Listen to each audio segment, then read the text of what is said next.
Okay, can you guys see my screen? Sure can. Okay, so hi everybody. My name is Yerika Jimenez, and I am a human-centered computing Ph.D. student in the science department. And I'm here to talk about upper elementary students debugging behaviors in Scratch. So let's begin. So as you guys know, debugging is a key computational skill that is essential but is often overlooked. There has been a big push to formalize instructions, CS instructions and pedagogies to teach computer science to elementary students. And we have a lack of research that, we have a lack of research in debugging in block-based programming environments. And also we need much research to understand how our students are, acquiring those programming skills, those debugging skills. So we were motivated by this challenge, and we decided to do a skill-focused debugging pedagogy where we use social constructivism and historical teaching to model debugging strategies. Yerika, can you make presenter view? We see all your notes. Oh, okay. So sorry. Just give me 1 second. Let me reshare.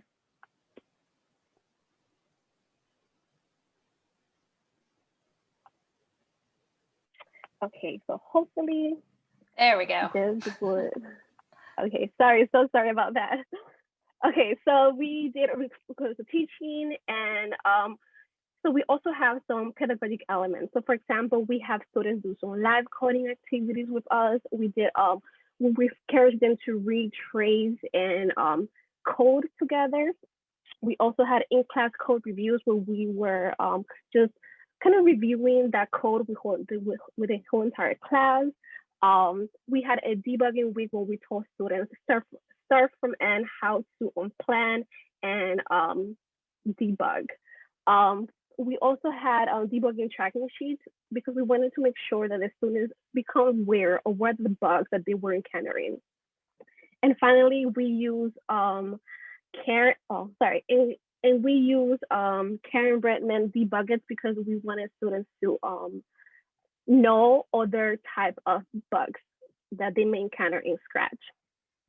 So this is just some examples of some of the working sheets that we give the students. This is just to help them frame the program.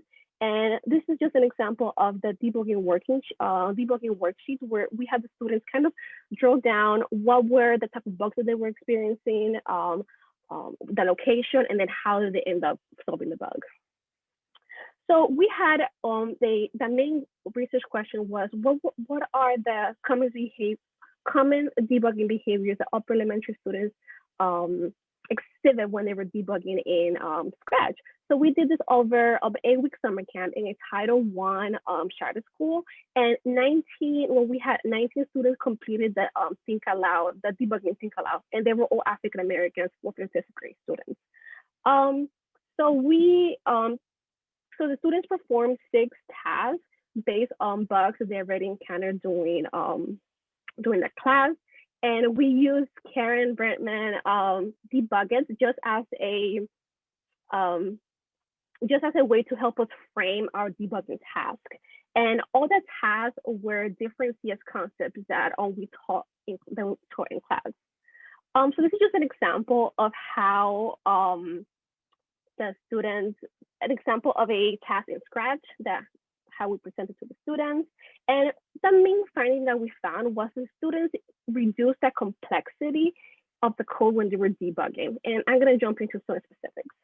So here we saw that, so for task number 4, which focused on if-then statements, if-then else statements, we saw that 11 out of the 19 students exhibited the 3 of the following behaviors. 1, they would swap the if-then statement into one if-then.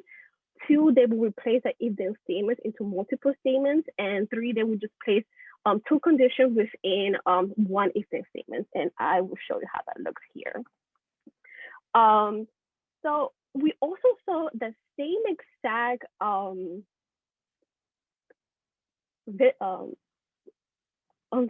we saw the same behavior in task number 2, where the students removed the repeat until loop from the code.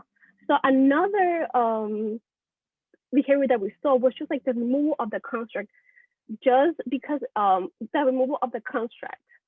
We saw this happening in task 2 and in task 4. So in task 2, they took out the repeat until loop, and in task 3, they took out the forever loop. So why are students reducing the complexity of the code? So we, based on our findings, we feel like the students have a fragile conceptual understanding of the CS construct. Those are the repeat loop, forever loop, and the conditional statements. Students might be overwhelmed by the bug, which can lead students to remove the construct that they're struggling in replacing the construct that they're really familiar with. Students may be also tinkering with the blocks to see how they may work, and students may not be able to understand the code at all. And this is just like a common behavior that they do.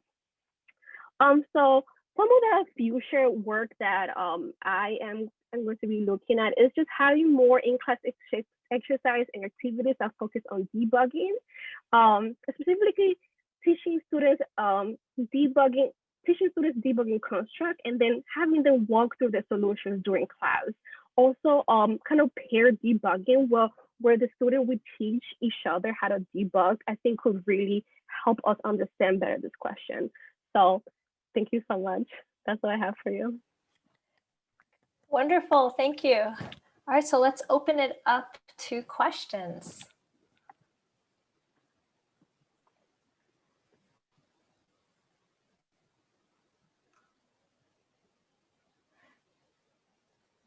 So one of the things I put in the chat, and that somebody else, maybe Shuchi did too, like how often did you see the situation where the students got frustrated and then just pivoted and moved away from that construct? Because that's something that we've seen too.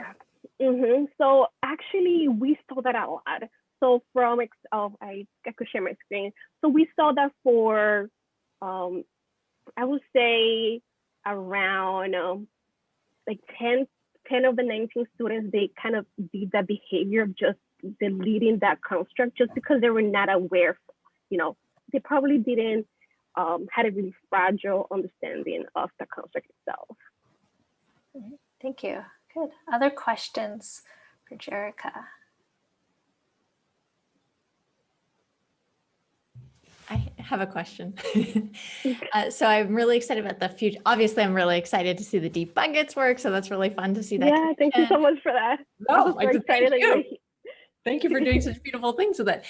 So I loved how in future work you were thinking about talking to kids. What would you ask kids? If you could ask one question of every student, what would you ask? I will ask them, oh, I think that's a tough question, but I think I will ask them, like, what is the process that they're taking? Because these are just fourth and fifth graders, and they are from a minority group. So I just feel that I just want to know, why were they removing the construct from that from the code? I really think that.